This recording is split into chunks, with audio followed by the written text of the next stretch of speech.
Notice में उन्होंने ये कार्यक्रम का आयोजन किया।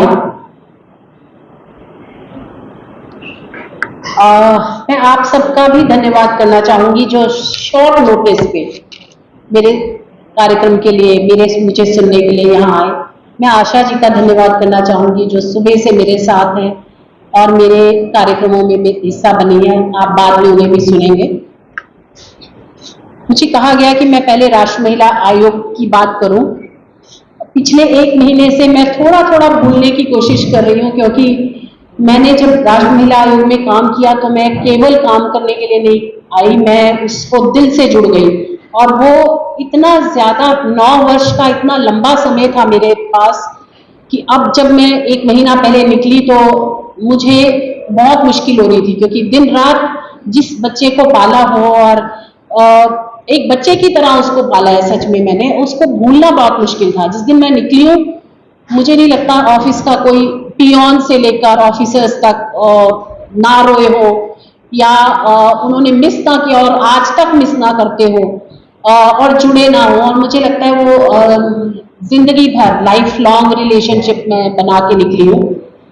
राष्ट्र महिला आयोग में मैं जब आई तो ये कहा जाता था राष्ट्र महिला आयोग को कि एक पार्किंग प्लेस फॉर वुमेन है, it is a parking place for women. उन औरतों के लिए, पॉलिटिकल औरतों के लिए जिनको टिकट नहीं मिलता है, उनको 3 साल के लिए जगह दे दी जाती है। मैंने इसको रॉन्ग प्रूव करने के लिए दिन रात एक कर दिया। मुझे पहले एक मेंबर की तरह वहां पे रखा गया था, मेंबर की तरह अपॉइंट किया गया था और मेंबर मैं सिर्फ 2 साल रही हूं, जबकि 3 साल का टेन्योर था और तीसरे साल मैं चेयरपर्सन और उसके बाद 2 टर्म्स मैंने चेयरपर्सन के और लिए। एनसीडब्ल्यू के एक्ट कहता था कि कोई भी व्यक्ति 2 बार रह सकता है, मेंबर चेयरपर्सन चेयरपर्सन चेयरपर्सन या मेंबर मेंबर। लेकिन 3rd टर्म देने के लिए मुझे पार्लियामेंट में एक्ट चेंज किया गया, एक्ट में 3rd टर्म किया गया और मुझे तीसरी बार रखा गया। वो केवल इसलिए कि मैंने राष्ट्र महिला आयोग को केवल एक समस्याएं सुनने के लिए एक जगह नहीं बनाया। अधिकतर ये माना जाता था कि राष्ट्र महिला आयोग केवल समस्याओं को सुनता है और उन पे काम करता है। मैंने उसको ऐसे काम करा, मैंने उसमें किया कि जो समस्याएं हम तक आए ना, महिलाएं खुद समस्याओं का हल निकाल सके। तो मैंने देखा हम कैसे, देखिए हमारे संविधान में इक्वालिटी दी है महिलाओं को, गॉड भगवान ने भी इक्वल बनाया है महिलाओं को। कहीं ना कहीं सामाजिक सोच के कारण है जो महिलाएं पीछे रही हैं। और मुझे लगता था कि मैं 3 तरह से एम्पावर कर सकती हूँ, social empowerment, financial empowerment and political empowerment. और इन तीनों के इर्द गिर्द मैंने सारे अपने प्रोग्राम्स किए हैं एनसीडब्ल्यू के।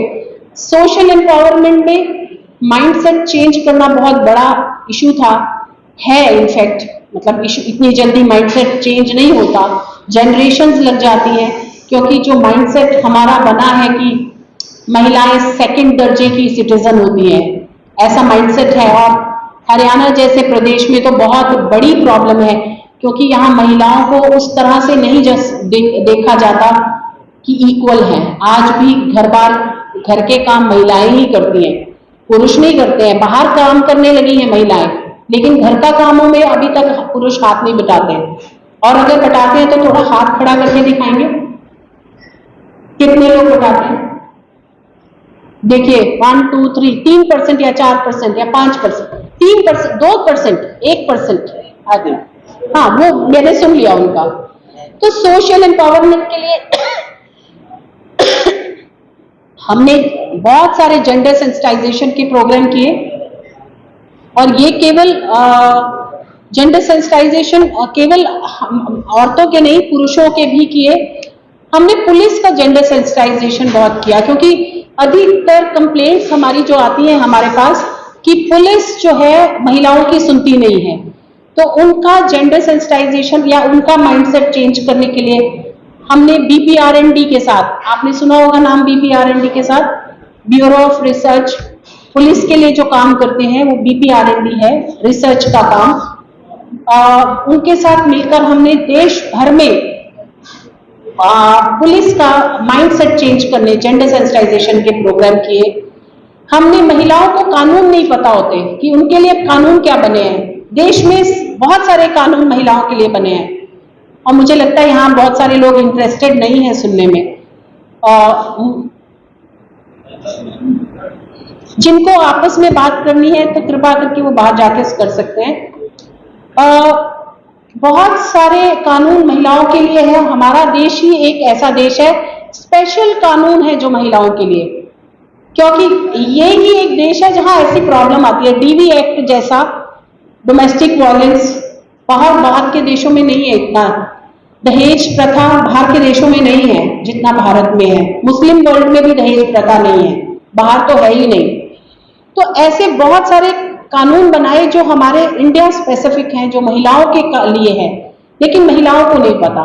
इसके लिए हमने हर गांव में, हर तालुके में, हर शहर में प्रोग्राम रखे कि महिलाओं को उनके कानून बताए जाए।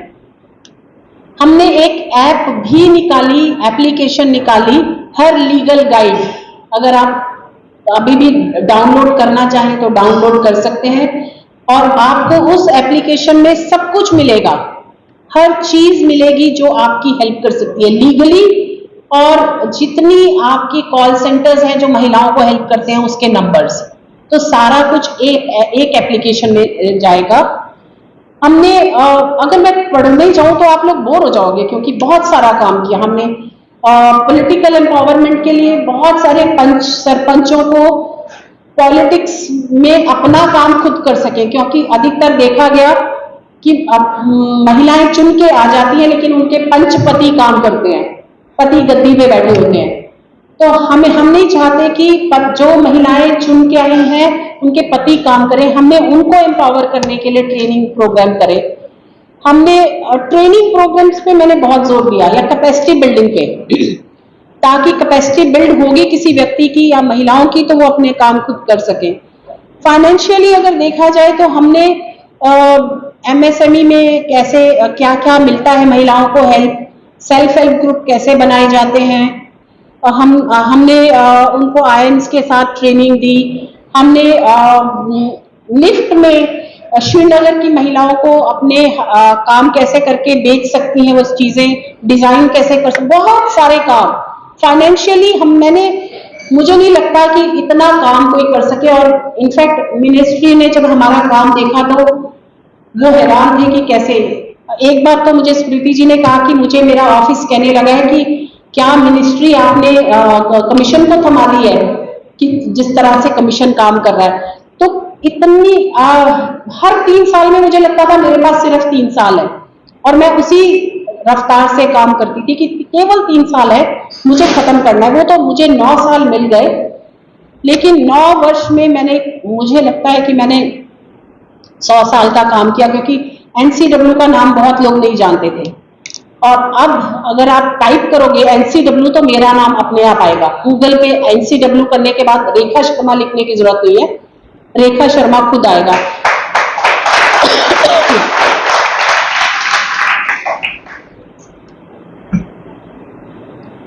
ये मेरी कहां से सीख हुई और मैंने कैसे काम किया, तो मेरा रास्ता बहुत लंबा है।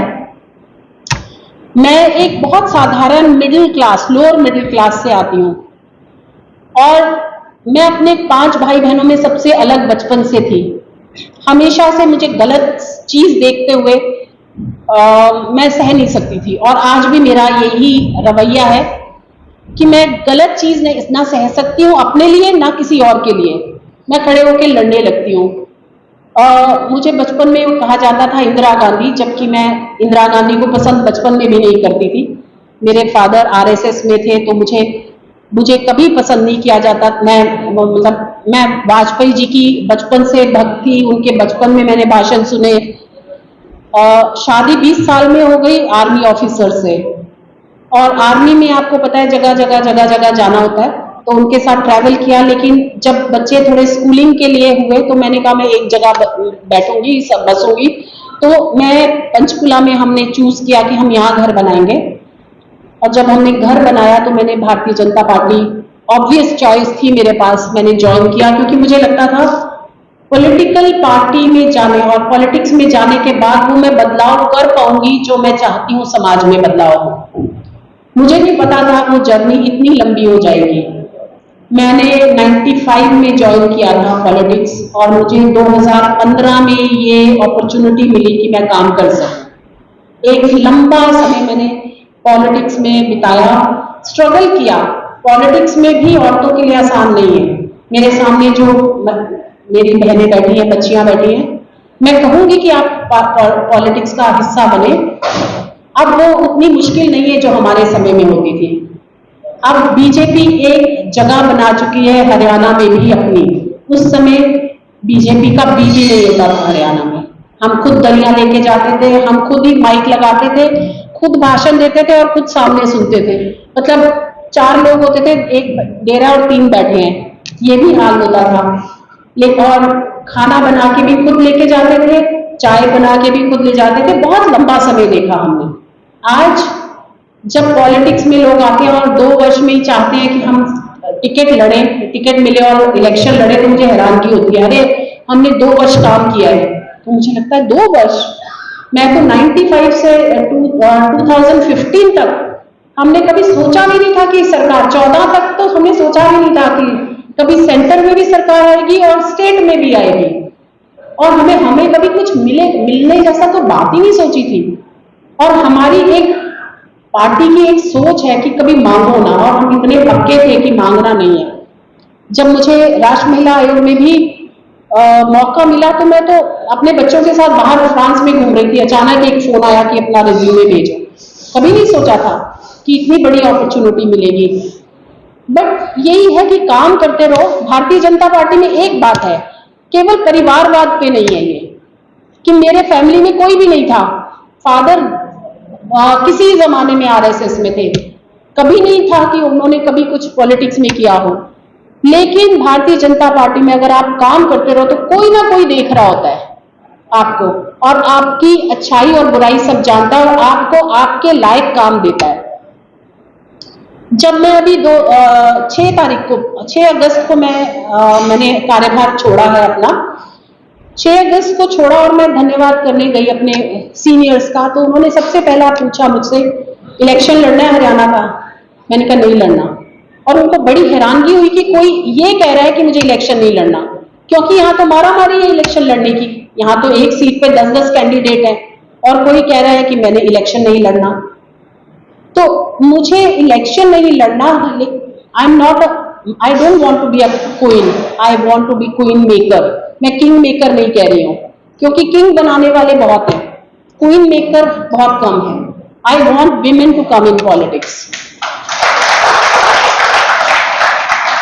मुझे लगता है महिलाएं जितनी आएंगी पॉलिटिक्स में, पॉलिटिक्स उतनी साफ सुथरी होगी। क्योंकि एक तो करप्शन नहीं करती हैं महिलाएं समय पर काम करती हैं, मल्टीटास्कर होती हैं, 10 काम इकट्ठे कर सकती हैं, प्यार से काम करती हैं, सबकी सुनती हैं। क्योंकि कहीं ना कहीं उनको आप बचपन से आदत डाल देते हो कि बोलो मत सुनो, बोलो मत सुनो, वो हमारे डीएनए में बस जाता है। मैं बहुत कोशिश कर रही हूँ कि वो डीएनए छोड़े महिलाएं और बोलने की बात करें। अब सुनने का टाइम दूसरों का है और हम बात करें और चेंज होगा। मुझे लगता है मेरे जैसी हर प्रदेश में 10 महिलाएं भी बन जाए तो प्रदेश बदलेगा।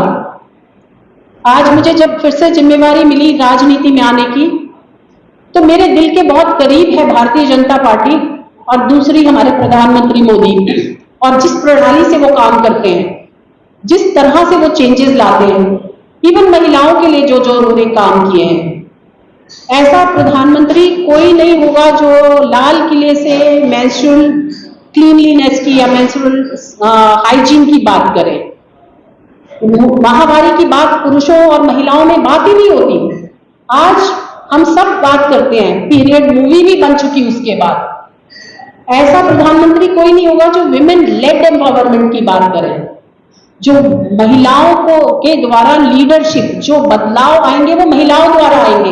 ऐसा प्रधानमंत्री नहीं होगा जो इस बार उन्होंने कहा है कि महिलाएं आगे बढ़े और आर्थिक रूप में जीडीपी का हिस्सा बने। बहुत सारी चीजें हैं जो वो जो करते हैं, मुझे लगता है मैं उनसे क्लू लेती हूँ और आगे बढ़ती हूँ।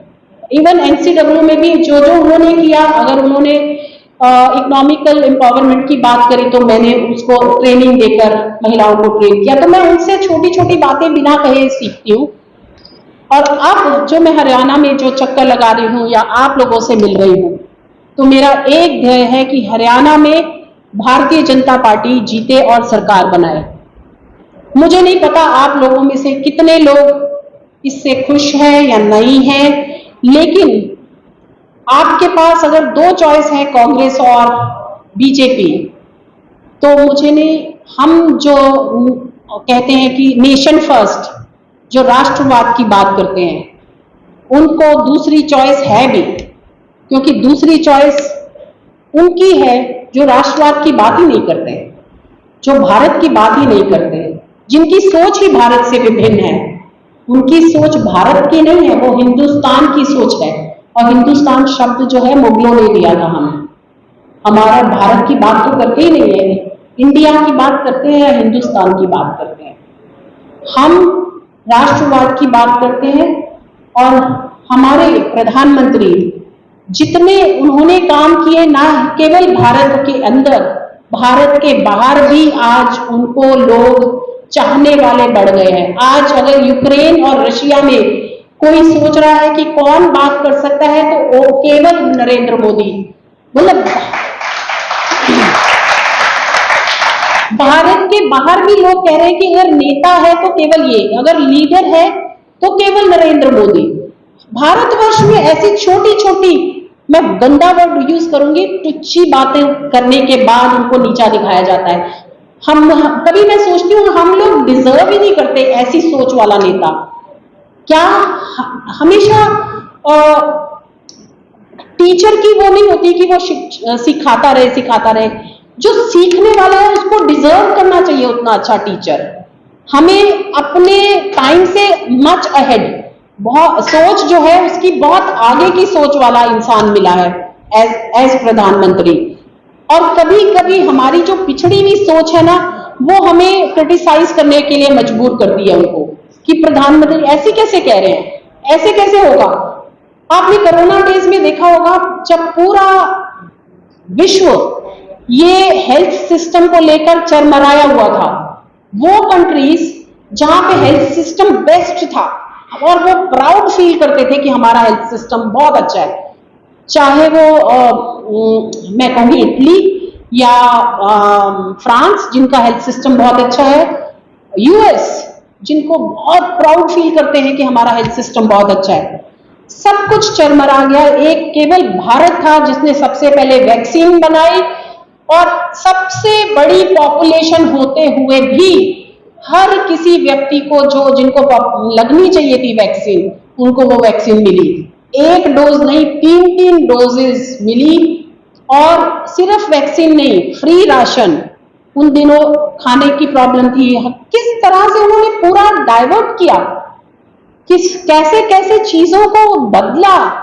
मैं भी कभी कभी हैरान होती थी। हम लोग, मैं तो छोटी सी एक ऑर्गेनाइजेशन चला रही थी, लेकिन उनसे क्लू लेकर हमने भी 24 घंटे उस टाइम काम किया था। हमने एक हेल्पलाइन चलाई थी, हैप्पी टू हेल्प करके, हैप्पी टू हेल्प, कि हम आपकी हेल्प करके खुश हैं। उसमें हम उन महिलाओं को हेल्प करते थे जो प्रेग्नेंट होती थी और उनको मेडिकल फैसिलिटी कहीं नहीं मिल रही थी। उनको, आपको पता है उन दिनों क्या मेडिकल फैसिलिटी में प्रॉब्लम हो रही थी। हमारे जैसी छोटी ऑर्गेनाइजेशन ने ऐसी महिलाओं की मदद की और उनको पहुंचाया हॉस्पिटल तक, चाहे उनको ऑक्सीजन मिलनी थी, चाहे उनका ऑपरेशन होना था, कुछ भी, सब कुछ उनको प्रोवाइड कराया। ये केवल प्रेरणा लेकर प्रधानमंत्री से, क्योंकि वो भी दिन रात काम कर रहे थे उन दिनों। ये तो कोरोना डेज की बात है, लेकिन उसके बाद आज तक वो फ्री राशन जारी है। आज तक उन व्यक्तियों को फ्री राशन मिल रहा है जिनको उन दिनों भी मिल रहा था।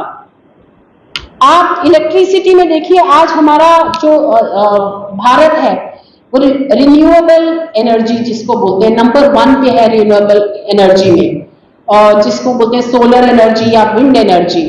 जो पूरा विश्व हमारी तरफ निगाहें लगा के बैठा है।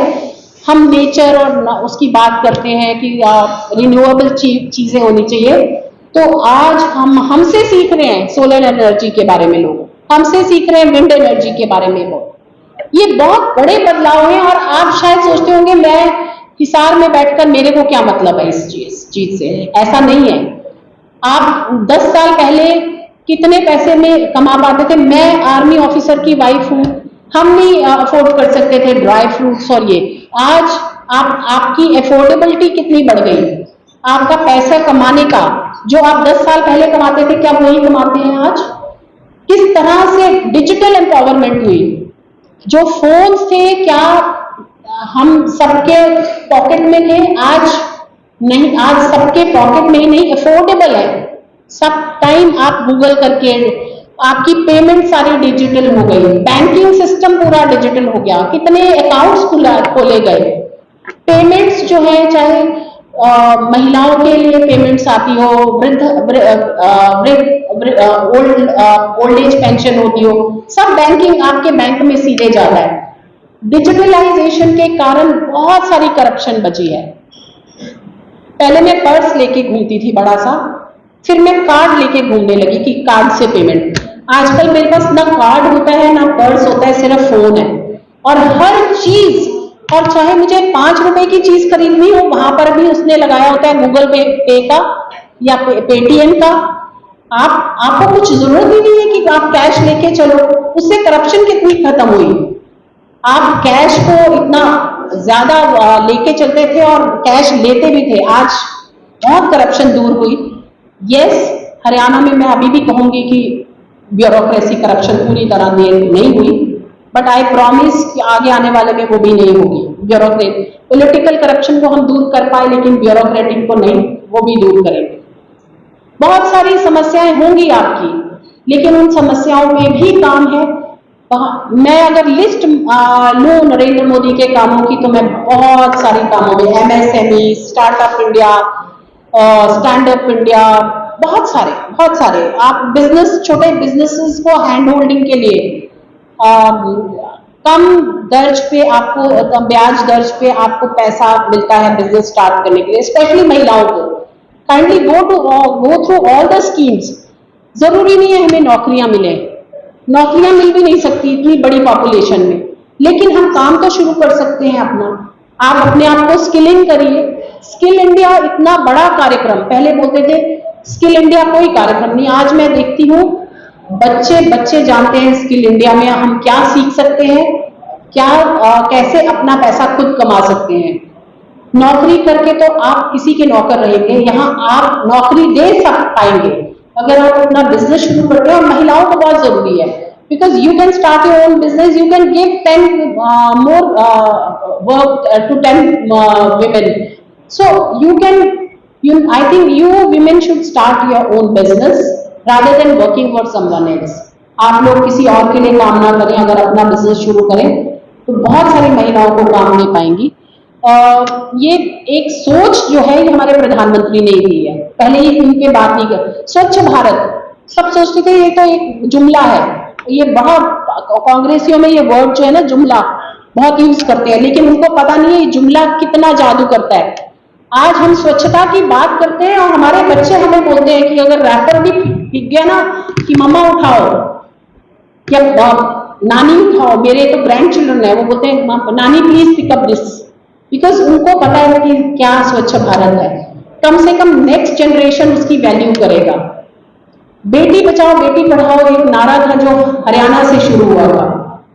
आज आप देखिए हरियाणा का माइंडसेट चेंज हुआ है कि नहीं हुआ है बच्चियों के प्रति। आज हरियाणा की लड़कियां कहां नहीं काम अपना नाम रोशन कर रही। ओलंपिक्स में सबसे ज्यादा हरियाणा ने लिया, सबसे ज्यादा हरियाणा की महिलाओं ने लिए। तो ये बदलाव एक नारे से होता है, लेकिन नारे पे काम कितना किया जाए वो भी देखा जाता है। नारा देके गरीबी बचाओ का नारा हम बहुत साल बचपन से तब से सुनते आए, गरीबी कभी दूर नहीं हुई और वो उनके लिए अच्छा था, कांग्रेस के लिए एक अच्छा नारा था, क्योंकि अगर गरीबी दूर हो जाती उनके टाइम तो फिर अगली बार क्या नारा देते, उनको सोचने का टाइम ही नहीं। उनको हर साल हर 5 साल में गरीबी बचाओ गरीबी बचाओ गरीबी बचाओ कई नारा देते रहे, सालों साल बचपन से लेकर मैं बूढ़ी हो गई और अभी भी वो यही बात करते हैं। अब उन्होंने एक और बात शुरू करी है, जातिगत जनगणना, हम पहले ही डिवाइडेड सोसाइटी हैं, हमें और डिवाइड कर दो आप जातियों में, और सब कास्ट एंड सब कास्ट, मतलब आपके पास और कोई काम नहीं रहा, सिर्फ यही काम करना है आपने। आप अपनी कास्ट पूछी तो आपको रोना आ गया कि अरे मेरी जाति पूछ ली। आप आप जनगणना करोगे तो पूछोगे ना सबकी जाति, आप हर किसी की जाति पूछ सकते हो, लेकिन आपकी जाति पूछी तो आप रोने लगे कि अरे मेरी बेइज्जती हो गई। तो मुझे लगता है जो डिवाइड करने वाली पॉलिटिक्स है उससे हमें दूर होना चाहिए, हमें जुड़ने वाली पॉलिटिक्स करनी चाहिए।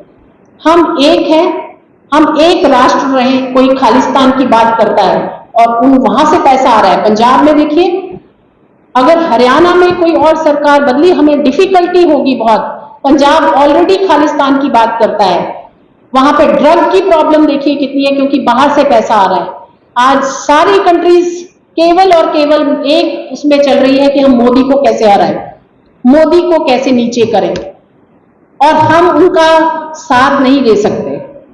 अगर मोदी नीचे हुआ तो भारतवर्ष नीचे होगा, क्योंकि उनको स्ट्रांग भारत पसंद ही नहीं है, किसी कंट्री को पसंद नहीं है।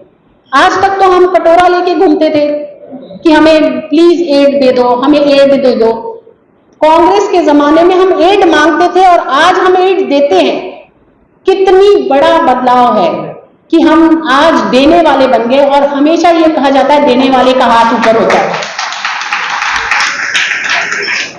ये बदलाव एक ही व्यक्ति ला सका, और जब ये बदलाव आ रहा है इस वक्त हमें, अगर सरकारें बदली 24 में, हम ऑलरेडी बहुत थोड़ा कमजोर कर चुके हैं उस सरकार को।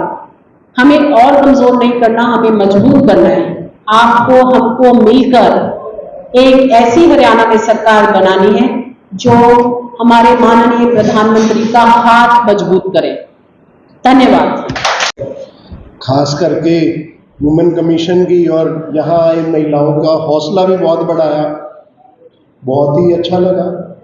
उसके अलावा जो आपने उपलब्धियां गिनवाई, वाकई ये तालियां ये चीज़ बता रही थी कि इन उपलब्धियों को अच्छे भली भांति हम सब समझते भी हैं और समझ भी पा रहे हैं, और इसमें कोई डाउट नहीं है कि भाई इनका आज भी किसी के पास कोई तोड़ नहीं है इन बातों का।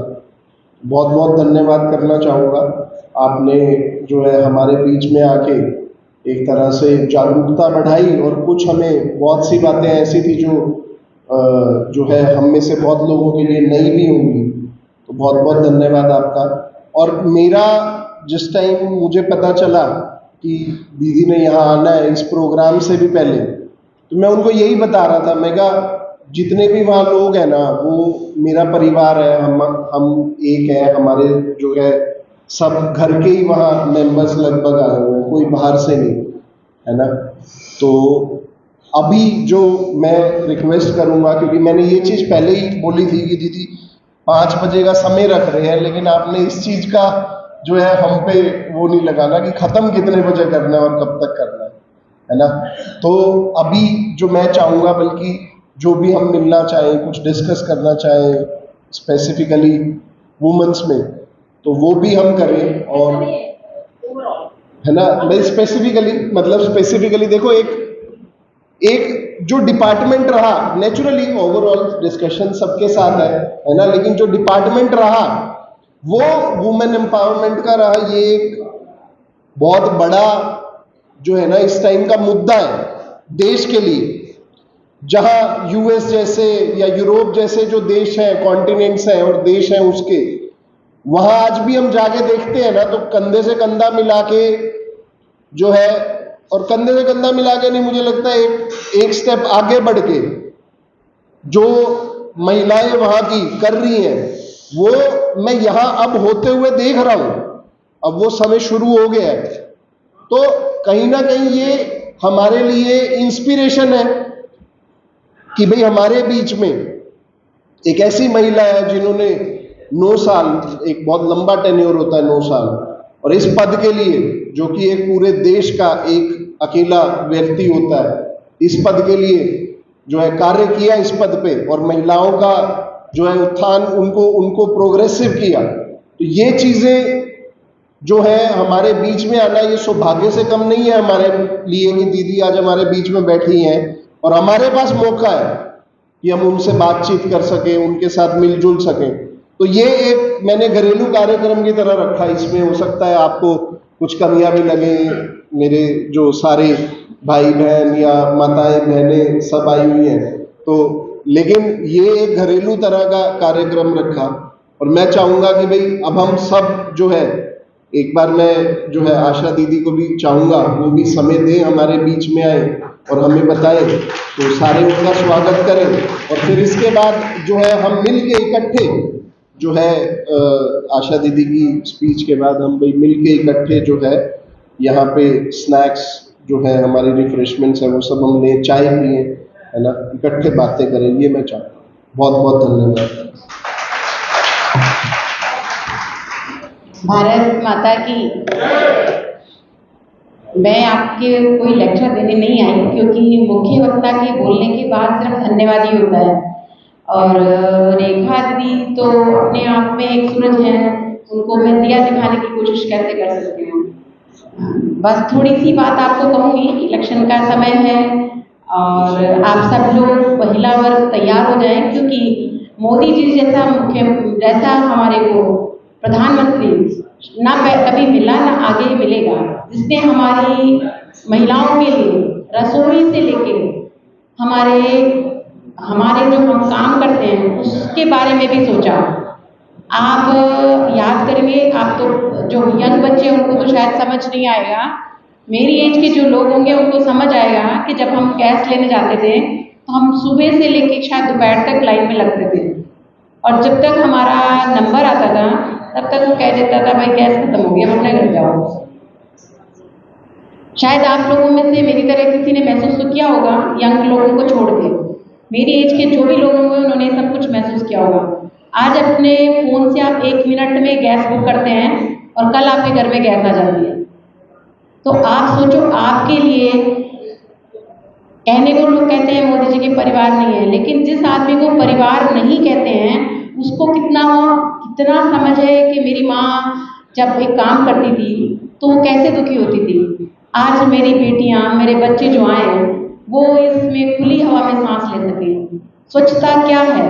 आप क्या सोचते हैं स्वच्छता क्या है? हम जब जब हमारी माँ, जब हम घर में आते थे कॉलेज से पढ़ के, तो हमारी माँ हमें कहती थी जाओ पहले हाथ धो, मुंह धो, उसके बाद घर में घुसना। और हमारी माँ हमें ये समझाती थी खाना नहीं खाने दूंगी जब तक तुम हाथ नहीं धो लोगी। समझाती थी कि नहीं समझाती थी? ये खाली पुरुषों के साथ, महिलाओं के साथ नहीं, ये सबके लिए था। अब आप सोचो, मोदी जी ने अपनी माँ से क्या संस्कार लिए और उन्होंने हम तक छोटी छोटी बातों को भी पहुंचाया कि अगर आप स्वच्छ रहेंगे, आप बीमार नहीं होंगे।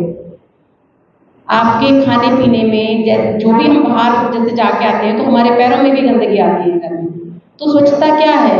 हमें स्वस्थ रखने का एक साधन है। तो इस तरह से उन्होंने छोटे छोटे एग्जाम्पल देके सब कुछ हमको सिखाने की कोशिश की। तो मैं आप लोगों से अब यहीं पे समाप्त करूंगी।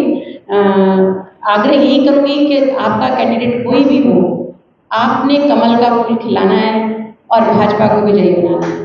भारत माता